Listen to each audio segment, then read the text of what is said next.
Drugs and their financial system. The drug trade, a globalized market and world haunted by violence and death, so often glamorized by images of narco culture.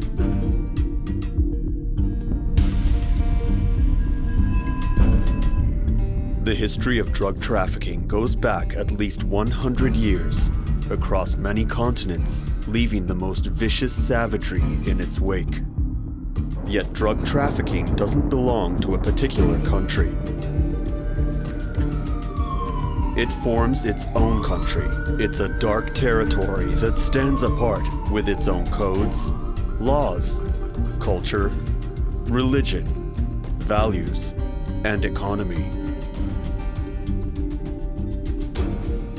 It has celebrities too, and tens and thousands of victims, and a network of lawyers. I carry out the cartel's legal defense, but I'm not the cartel's lawyer. We do not have a diploma to defend either nuns nor saints. We have a diploma to defend criminals. That's the beauty of it. The guiltier a person is, the better it is. No, it doesn't bother me that they call me the devil's advocate. I always answer, where is that scumbag Bulbazet, Satan, and Lucifer? I've never met him. No matter what crimes are committed, there's always some lawyer figure defending the biggest names in organized crime. The lawyer goes from the shadows to the spotlight, walking the fine line between the most barbaric crimes and the right to a fair trial. He or she is a ferryman between worlds, a strange mediator who represents before the law those who destroy all codes of the human condition.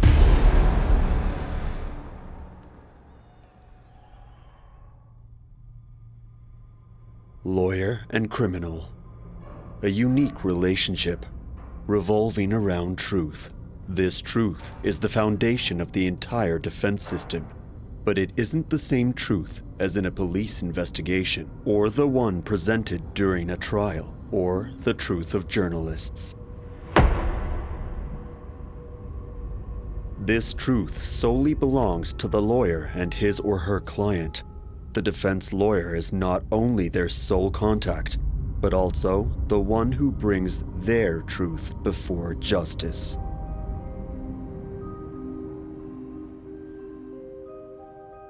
The mafioso, the criminal, does not exist.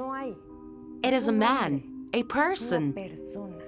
I don't mind how many crimes or sins he has committed. If he doesn't reveal his true self to you, you cannot defend him. Because the first thing you have to tell him is that you do not want any surprises. Aside from this great criminal, you will get to know the child, the naked being, the person stripped down, someone standing before you with nothing to hide. It's sublime. That is why he's asking for your help. Ever since I was a child, I wanted to become a lawyer, but not any criminal lawyer. My dear grandma said that lawyers would go to hell, and almost my entire family was opposed to it. They would tell me, lawyers are either thieves or liars who will never be saved. One morning, I woke up and told my mom, I'll become a lawyer and go to hell.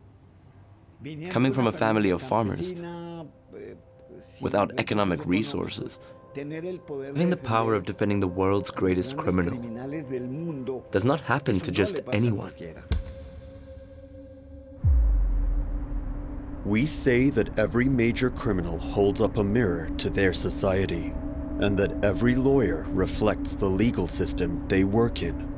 Defending a drug trafficker, then, is always a border crossing between two worlds. Since drug trafficking is everywhere, these questions are raised every time, in every country. Who then is the lawyer in these often ambiguous territories of the law? In the end, which truth are they serving?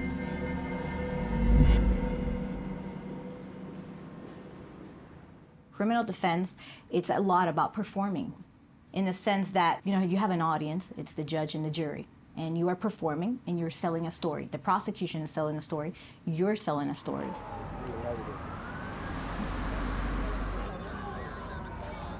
It's your job to convince, right, these people which story to buy at the end of the day. My client is going to always be a person that being judged in a negative way. When the rest of the world has given this person, has turned its back on this person, it is very satisfying for me to know that I'm that one person that this, client can still trust. To me, it's just beautiful. I bet that person that says that I am the devil's attorney would want an attorney like me in their corner if, God forbid, they were going through the same thing. When you cross the street, look at both sides, right? Because you don't know where the hit is coming from. Obviously, it's not easy work. You can't just hire anyone to defend a major criminal. You need to have presence and really care about the case. I have almost become a fanatic of my own professional performance.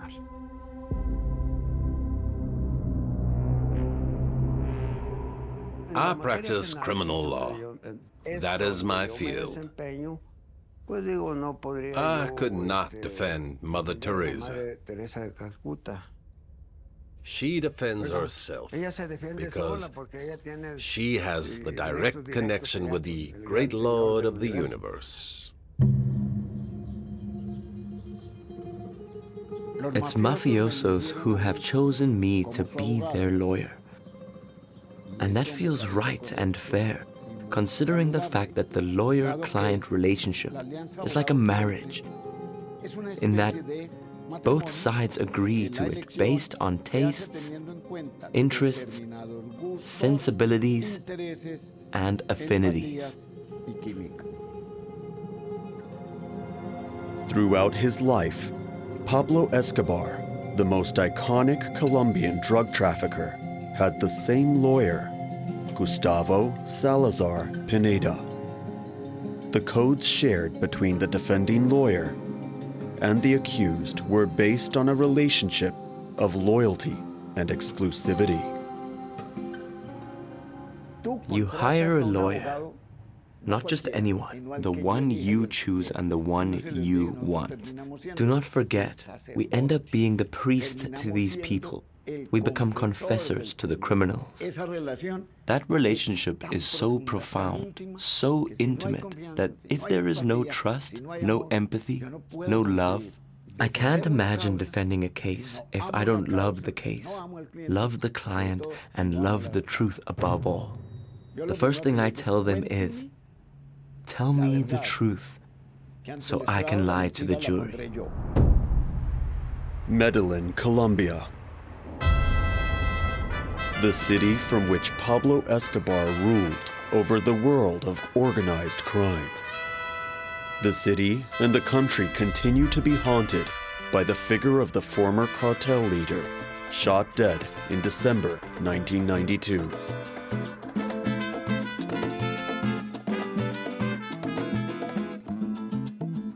The main ideology of our movement is based on civicism, nationalism, social, ecological, and athletic programs. He had a political career as a member of the House of Representatives. He murdered journalists, politicians, started a bloody war between the Colombian cartels, and undertook the construction of many hospitals, schools, and churches to clean up his image.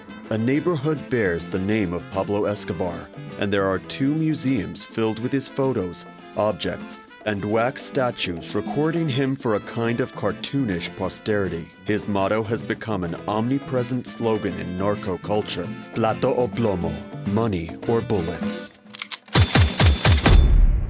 Drug traffickers and drug lords work hand in hand with corrupt politicians.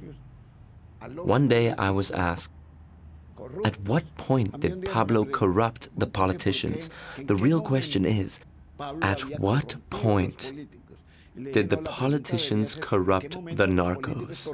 The only thing people say about Pablo is that he killed, that he was a murderer, that he was a butcher. But what people don't say is that he was a fair man and had a soul of a judge. He was an ethical man. Pablo Escobar, for example, had a characteristic. He liked criminals. The ones they protected the most were the hitmen. A hitman was paid 500 million per death. For a lawyer, 100 million was already a lot of money. For them, horses and hitmen came first.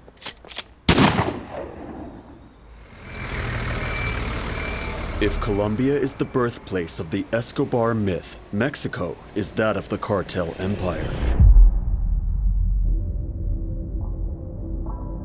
The country has become the main hub for contemporary drug trafficking, featuring romantic characters like Amado Carrillo Fuentes, considered one of the most powerful and discreet drug traffickers in history. He was the leader of the Tijuana cartel and died in 1997 after plastic surgery meant to change his appearance.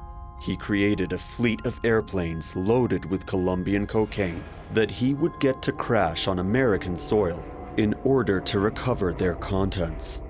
That's why his nickname was El Señor de los Cielos, Lord of the Skies.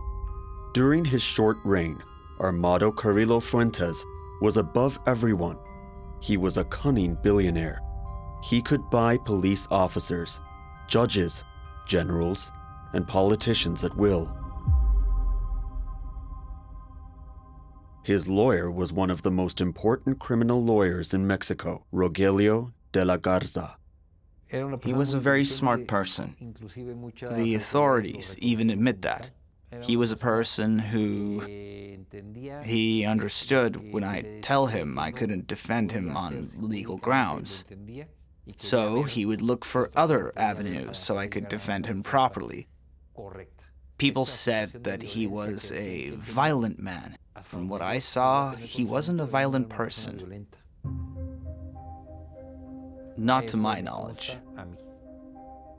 He was a person who negotiated and did not use weapons to generate fear.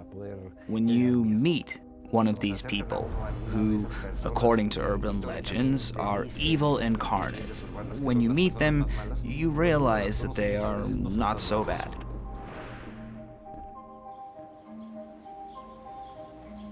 But I did see, for example, how they helped the people in their villages. They allowed those with health problems to get proper treatment. I saw normal people helping other people.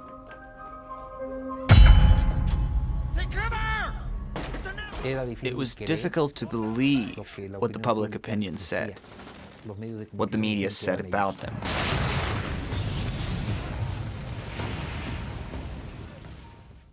It wasn't, well, in the TV series, now they say it, bullets everywhere. I didn't believe that they were the bad guys they all said they were. Spending time with these major criminals, I got to know them to better defend them. You begin to see where the truth is, the lie, where the falsehood is, where the fiction is.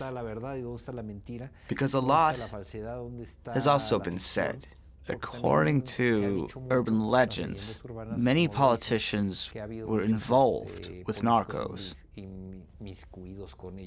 So you learn a lot about who is who in the story.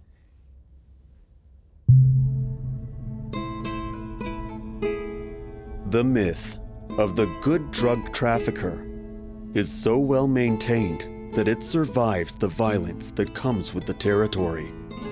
And this violence can even become an asset to bolster their fame.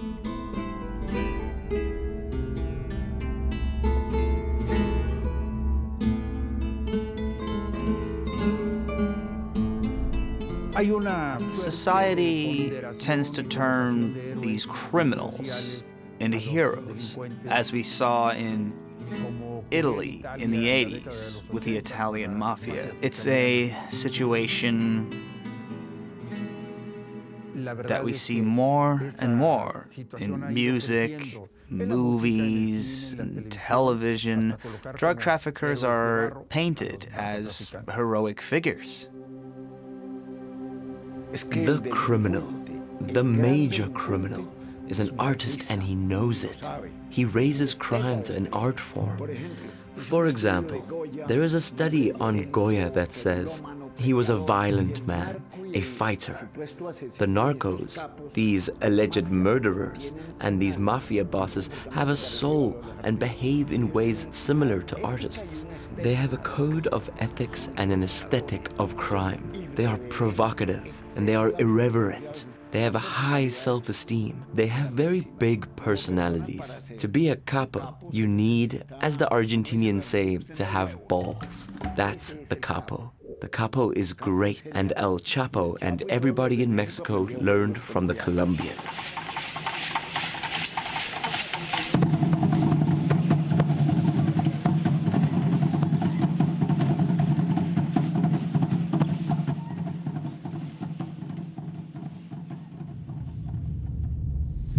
If there's a place on Earth where myth and reality get mixed up, it's here, in the thick of drug trafficking, where everything started.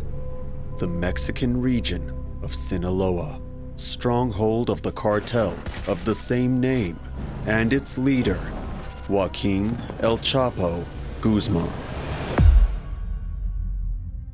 He was the last emperor of his kingdom of power and blood. Extradited to the United States in 2017 and sentenced to life imprisonment in 2019. Guzman was leading one of the most extensive organized crime networks in modern history. He is responsible for as many deaths as there are legends about him. He didn't have only one lawyer, but an army of lawyers, among the most prestigious in several countries. We represent his ears, eyes, and voices. Sometimes he is someone very educated, cultured, and respectful, nothing like what people say about who Joaquin Guzman really is. He's a very respectful person, very respectful, always concerned about others.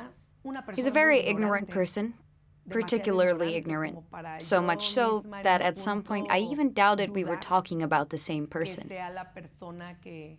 He loved show business, he loved television, he loved being the center of attention. It was something that he really loved. A lot of things were said in the press that painted him as a monster. Once, I told the magistrate, I know the image Mr. Guzman has in the newspapers and on television, but you have to judge this case based on evidence. And all we know for certain is his confession, saying that he's a farmer who grows corn in Culiacan, and it may be something you can laugh about, but that is what it is. Everything else is pure conjecture. Even if society is convinced of his guilt, there is no proof.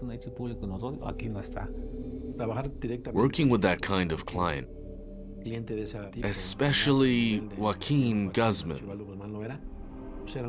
it's important to be loyal, honest, respectful, and friendly, like I am. You need to be very discreet, and you can never lie to them. It is something that is fundamental for them. From note-taker, I became Joaquin Guzman's lawyer. I was admiring these great characters on television, these great Mexican jurists, and today, I appear on television alongside these legends. It changed my life. Behind the stream of romanticized images circulated by TV series, there are criminal networks that develop illegal international markets that generate billions of dollars every year and answer to the core philosophy of organized crime, namely that of conquest by occupying territories, first a street, then a neighborhood, and in the end, a country. The more a state is disorganized, the more organized crime can take root. That's how organized crime mutated into a worldwide industry whose markets extend far beyond drugs.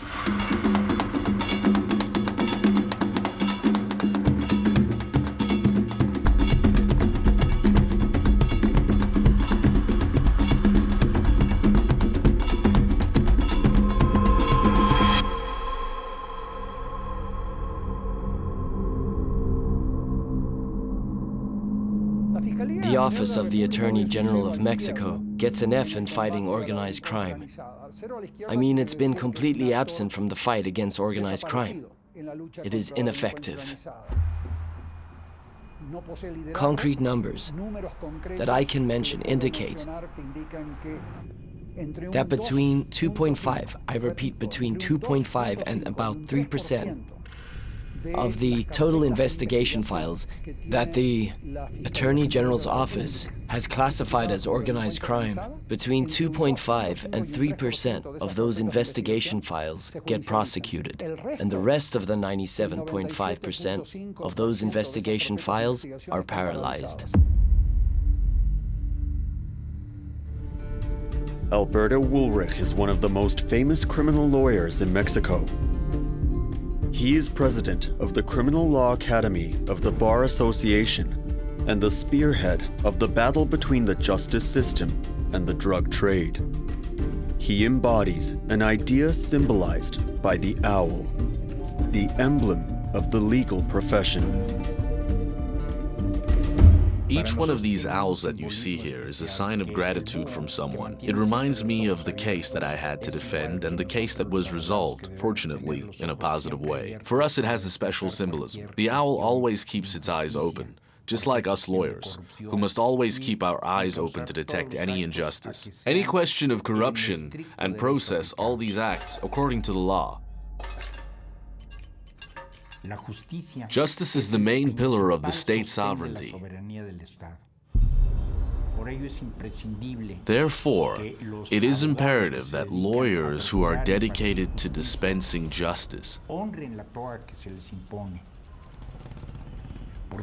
the road that is given to them. Resisting the attraction exerted by drug trafficking is a difficult task, whether the pull is coming from money, power, or various pressures. One can rise to the top of the art of criminal defense while falling to the bottom of the moral ladder. It's the temptation that makes the lawyer a potential prey. Well, I think there are two types of lawyers. Firstly, the lawyers who do their duty defending any person, including drug traffickers, within an ethical and legal framework, and then the lawyers who get involved in the activities of the criminal organization.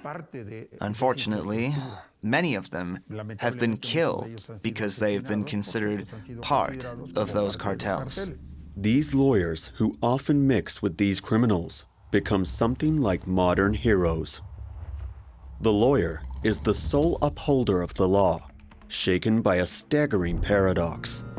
Where is the line between good and evil, between truth and lies? Is it possible to avoid blurring this line? Ricardo Ravello has met some of the most prominent of what we call narco lawyers.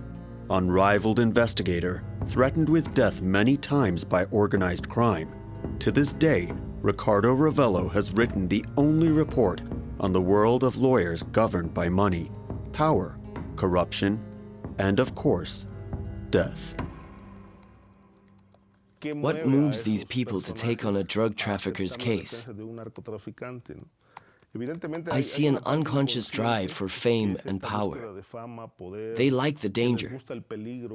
There are some of them who even try to mimic their clients so much that they even feel like capos themselves at times. They live in this world. They feel like capos, driving in armored cars with armed bodyguards, suitcases of money, luxurious offices, going to swanky places, meeting with very beautiful women. They mimic their clients. Narco lawyers clearly see themselves as drug lords, like they belong to this world, to this powerful organization. Their involvement goes beyond criminal defense. In many cases, they become part of the criminal organizations.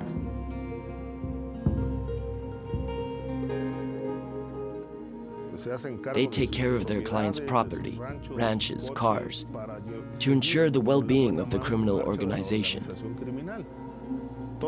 They are all good friends. It's a game of interests and alliances. All this dazzles them. They dedicate themselves to activities in order to please the organization. It is a known fact that many talented students in law school are enrolled and financed by the cartels to finish their studies. They pay them their specialization so that they can dedicate themselves to defend the interests of organized crime. Those lawyers are the ones who earn great fortunes. Fortunes in millions of dollars. I once got an offer from a lawyer working for the Attorney General's office of Mexico. After allegedly investigating the conduct of a drug trafficker, he wanted me to take over the man's defense. He had minimized the charges so the judge would set the man free. In exchange for my services, he had offered to pay me $1 million. Obviously, I rejected the proposal. It's likely that a lot of these lawyers are part of the criminal network. It's a significant problem Mexico does not have control over. Neither the state nor the bar associations, like you'd see in any other democracy, where the state fights to keep lawyers away from the lures of organized crime, where officially they are paid $500 an hour, but unofficially they get $10,000 an hour. When in service of major drug traffickers, criminal lawyers always stand on shaky ground. Today I consider Mr. Guzman a friend, and he sees me that way too. But even if I'm his friend, and he's been charged in the United States, I'm not part of his network. There's a fine line between right and wrong in life.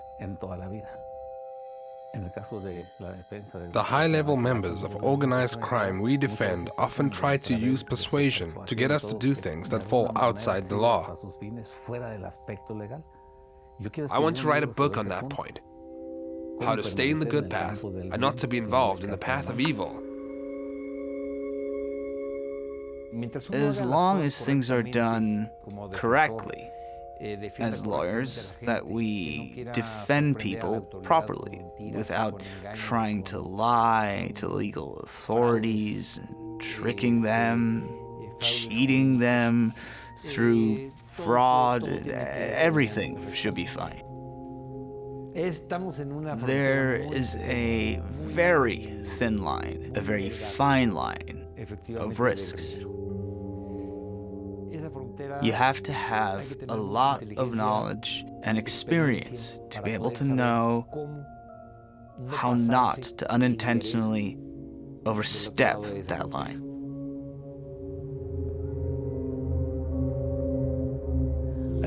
There is a song that says, "Some birds cross swamps without getting muddy."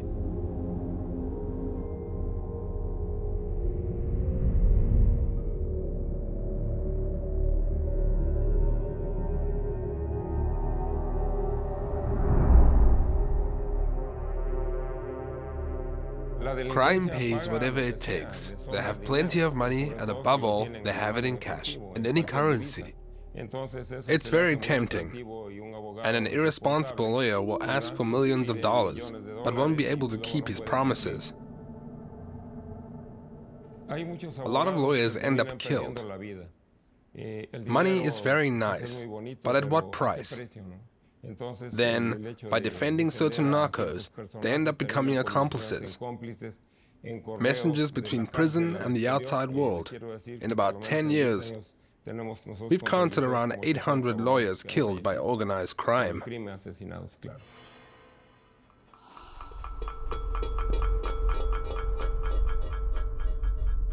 In reality, most narco lawyers in Mexico get murdered for one of three fundamental reasons. One is the fact that they charge too much money, and then they fail to fulfill all their commitments. A second cause is that they take advantage of the fact that their clients are still in jail, and that's when they decide to have affairs with their wives. The third reason is, when another criminal group finds out that the capo is about to get out of jail, thanks to the work of the defense, the first thing they do is assassinate the lawyer.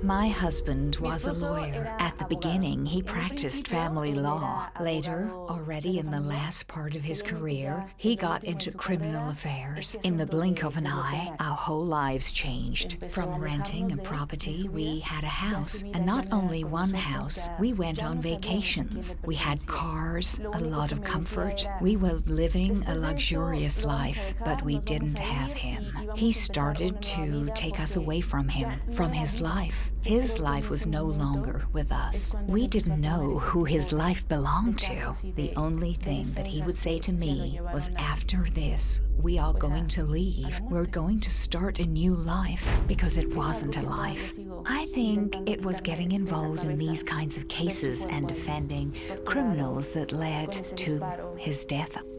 It's something I'm still trying to erase from my memory, seeing his body there, tortured with a bullet wound. My husband was killed by, yes, organized crime. But he was also killed by his inexperience, his ego, and his will to have power. He got killed by this corrupt society that continues to grow. I think if anyone is guilty for my husband's death, he is the first to be blamed for taking bad decisions and for defending this type of person who sells drugs or who sells weapons or who kills people. He thought that he was going to have money and a luxurious life, but he forgot that we existed and that we would be left with nothing and without him.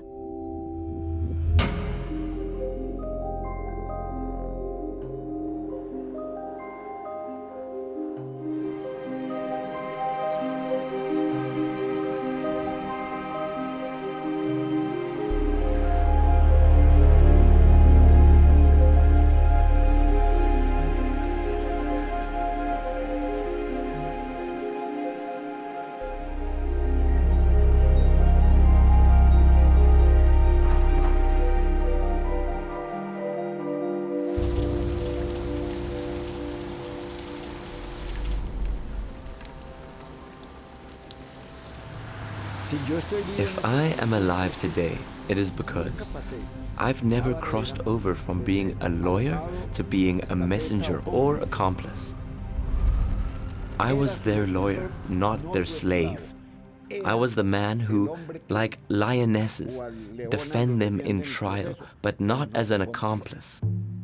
When you get into this, you don't think if they are going to kill you, or if the police will show up. It's a possibility, but that's the beauty of the profession. You walk along the edge of the abyss. I always say, when you live life with intensity, it gains in value.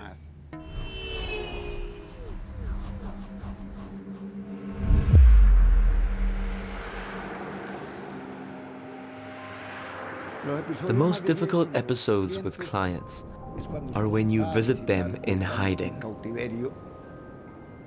They put you in a car. They hold you for 3 hours. They take you to an apartment. They take you down to another one. They put you in a car. You go around the city for 5 hours. Then they drive you to the village, and after 3 to 4 hours, you end up in a camp with 600 people and almost everyone is armed. It's like a movie. an insane felony film. But actually, it's more fascinating than scary. You do feel fear, but the day the fear takes over, you die.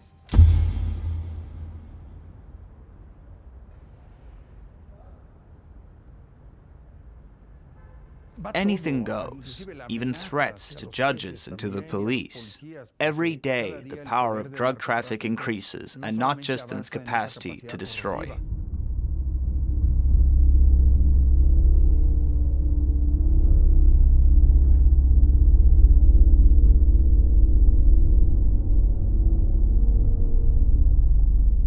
It's taking over political authority and replacing it with the rule of force, where guns rule all. Being neighbors with the US has many advantages, but it's unfortunately the largest consumer market in the world for narcotics.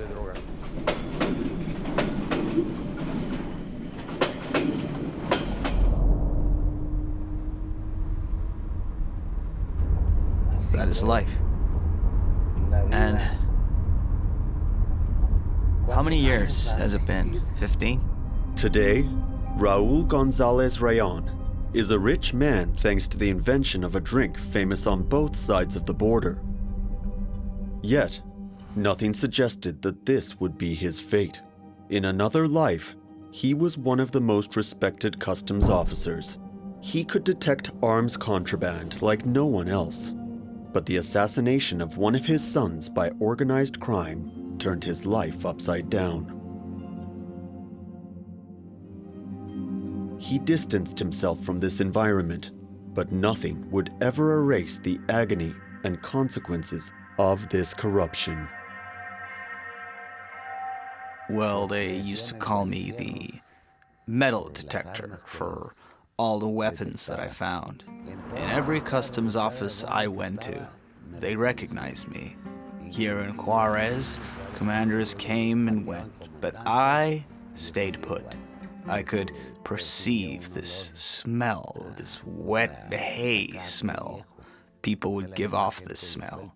It's a gift that I have. It's the smell of people's fear that I could pick up on as soon as they walked in. Their bodies would give off this odor that I could smell. Never in my life will I go back into customs work, ever. Why not? It's different now. You know, even the police is afraid. Some police have become corrupt.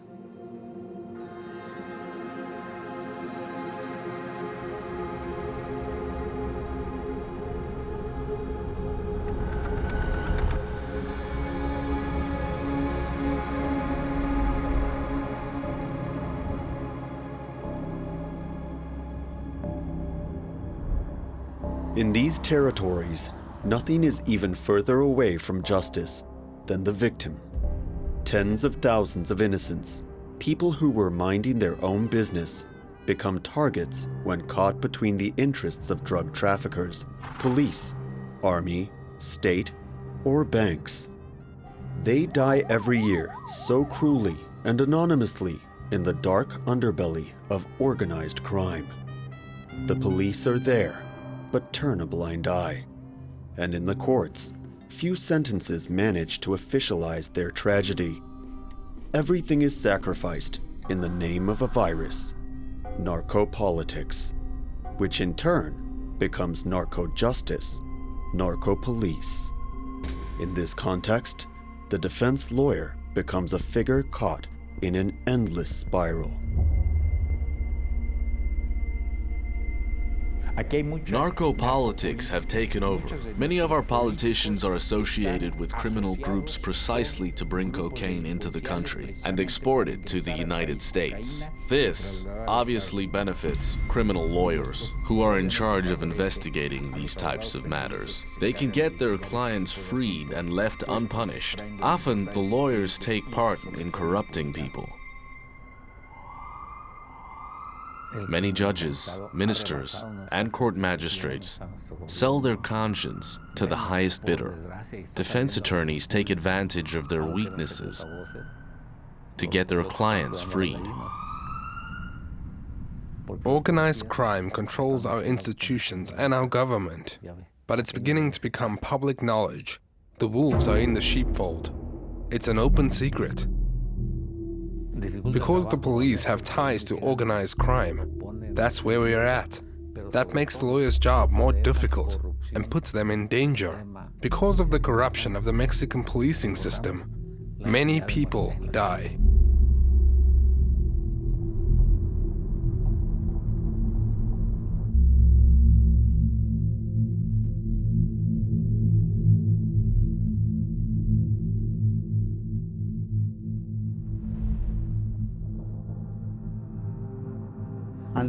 I worked in the mafia for a long time. Most of my life. It's a job like any other, like working in a government. They take advantage of our ignorance. We have rights, but we just don't know them. They put the blame on us for whatever they like. They exaggerate the seriousness of the offense. They always lay it on thick. If they catch you with a good, nice gun, they keep it and give you an old gun. But they stick you with the same charges. They fill in the minutes however they want. They write whatever they want to harm you. You're alone with them? You only get to see a lawyer in prison. Until then, the only people you see work for the state. If you want to avoid prison, they try and get money from you. If you don't have any, then you're sent to jail. Paying for freedom. This corruption of the system crawls like ivy along several levels of legal institutions. A case in point, the escape of the most modern and iconic drug traffickers, Joaquin Guzman, alias El Chapo. He loved freedom, and the state helped him get it. El Chapo managed to escape from Mexican prisons 3 times. The most spectacular was the last one, in 2015, when he fled from his tiny cell monitored by cameras in the Puente Grande prison. No one saw anything, and he was able to gain freedom through a tunnel that opened right into his cell. El Chapo's escape was operated by one of his lawyers. This story, that the tunnel was secretly dug. Today, we know that the tunnel was dug by the National Water Commission. Everyone was working together. The judiciary, the prison, and a state-owned company. Thanks to a proliferation of images and stories, El Chapo was recaptured a few months later. The same state that opened the doors to his freedom flaunted him like a trophy once he was recaptured. A reward of £2.4 million is on offer for information on Chapo's recapture that produces billions of dollars every year. In parts of Mexico, El Chapo enjoys a folk hero status. And since it was likely that he would escape again, El Chapo Guzman was sent where no one escapes. He was extradited to the United States. It was a media stunt. He was already sentenced from the moment he started this trial. His trial was a sham. It was a tribute to Donald Trump. It was a tribute to the king. I believe in the law, and I love law. And in this case, the law was clearly violated to the extreme. When a state requests the extradition of a person from another country, in this case Mexico, if the person has trials pending, as Mr. Guzman did, they cannot extradite him. They don't have the right to do so, because he had trials pending in Mexico. What Mr. Guzman always asked for, and he said this to me, was to be treated like anyone else. He did not have a fair trial. He did not have an adequate defense. I think all of this was planned, all rigged, an offering to the king, arranged between two governments.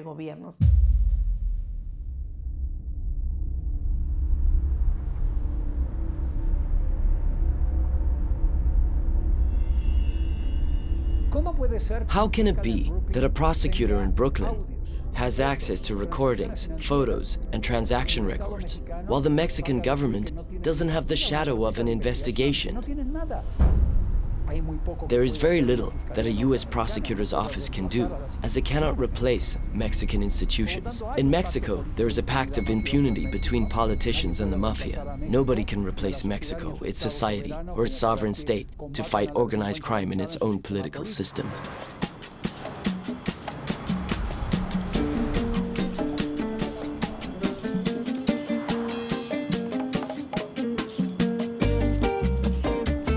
In the United States, the Chapo Guzman trial involved another protagonist, his wife, Emma Coronel, the first wife of a drug trafficker to hand herself over to the justice system of another country. She participated in her husband's trial. Then, the American judges were very lenient and sentenced her to 3 years in prison. Her young lawyer, Mariel Colon, prepared the trial by playing the media card, interviews, reality TV shows, and El Chapo Guzman's clothing brand. All the ingredients to feed the legal machine with images. All of my high-profile cases have been tough in terms of, how to deal with the press and in terms of what the press is saying about my clients. There's a lot out there, and every article about them, especially for Guzman, has never been a positive article. With Miss Coronel, Chapo's wife, it's a little bit different. Estados Unidos se me hace buena elección. She's younger. She's a mother of 2 daughters who unfortunately, just was in the wrong time, wrong circumstances, whatever the case is. So it's been a little easier on her, or for us, in terms of everything that entails, representing her and dealing with the press, because they're 2 different players.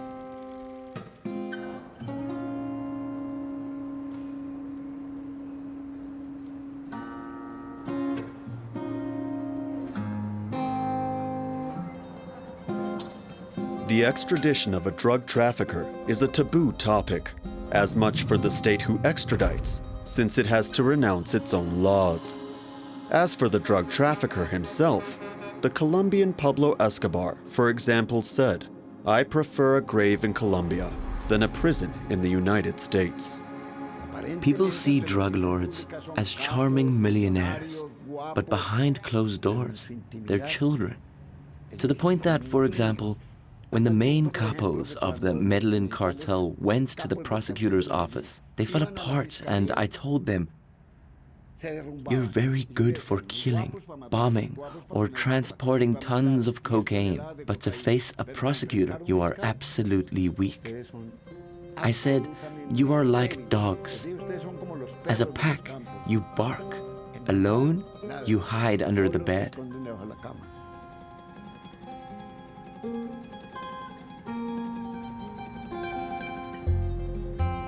My clients made money, killed each other, and ended up in prison or extradited. I used the money to live well. He who makes money is smart. He who uses it well is wise.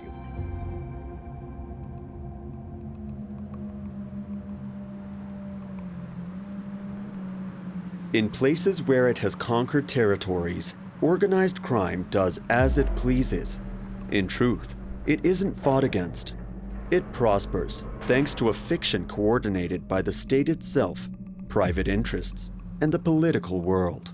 Banks, finance, police, justice are often allies or pawns within its clutches. The war against drug trafficking is hypocritical. It's a fake battle featuring bad guys sporting hats and pistols, powder and blood dandies concealing the truth. An ironic curiosity of this war. Can you think of any American drug traffickers?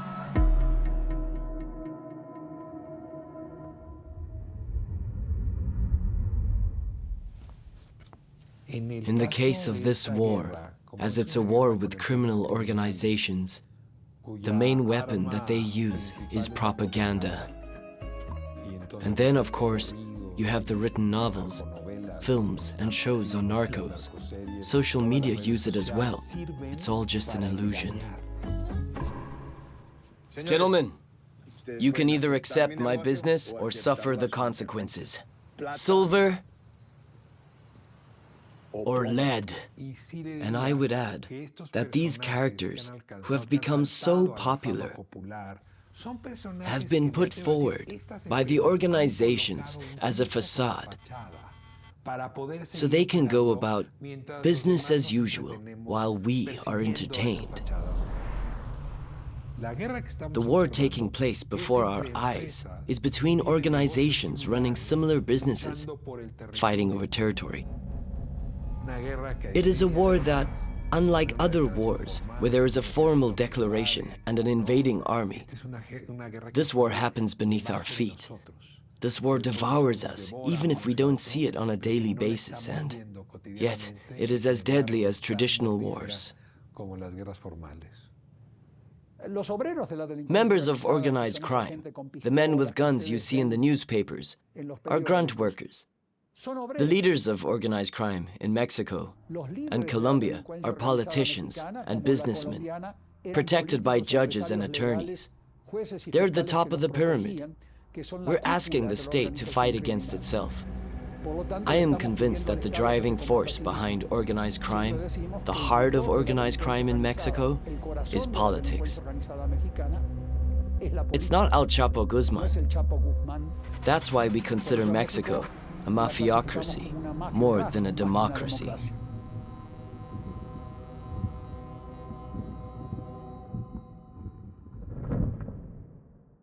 The only time I didn't think I'd live to see another day was when an official summoned me to his office and told me to drop the case that I was defending at the time for political reasons.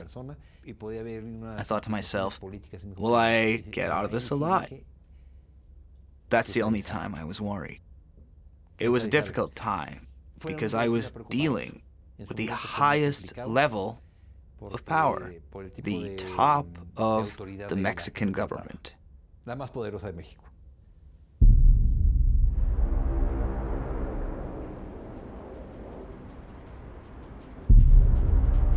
In the drug trafficker cemetery, graves are erected like castles belonging to a secret dynasty.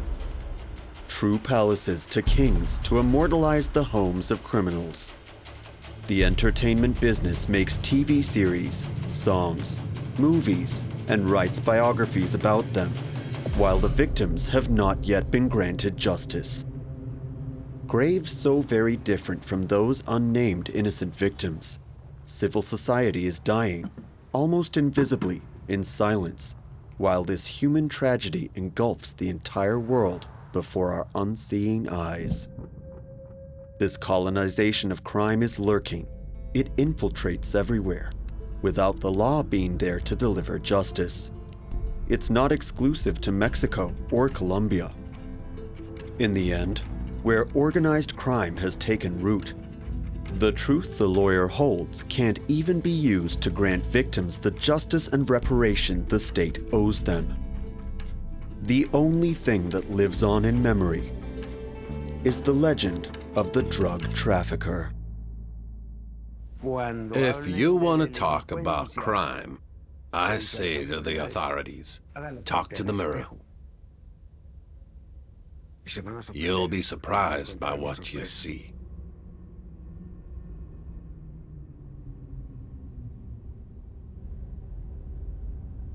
That's it. Now silence.